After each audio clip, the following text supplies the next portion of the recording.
One person was rushed to Nebraska Medicine in serious condition.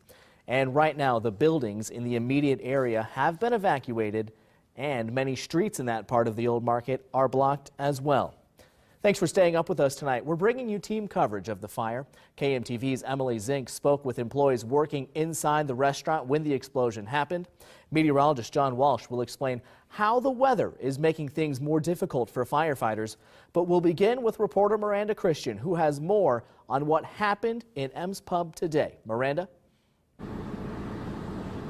Yes, and this has just been a constant battle, a very active scene all day. I'll kind of step out of the way. This looks the best it has all day. The fire seems to finally be in somewhat of control. We just saw one of the fire operation trucks pull out of here, which is a good sign for the state of this fire. We've just seen it engulfing over and over. We saw another apartment catch fire earlier, and these firefighters have been working hard for these 6 hours to make sure that they keep as much of this building standing.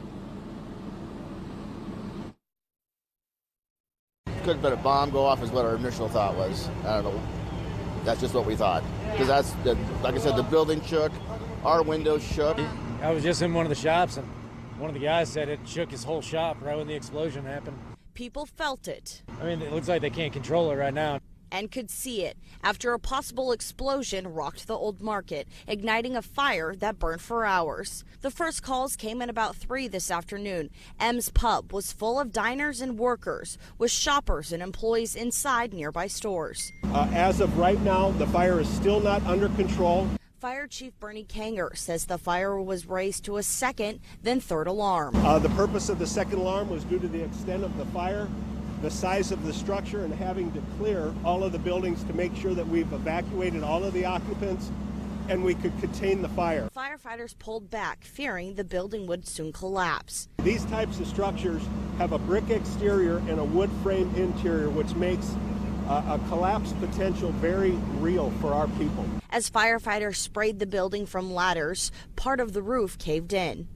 We have a defensive perimeter set up. The fire spread through the second and third floor of the building. Flames tore through the roof and windows. Through the day and into the night, neighbors watched in sad silence. I live 2 blocks away. It's close to home.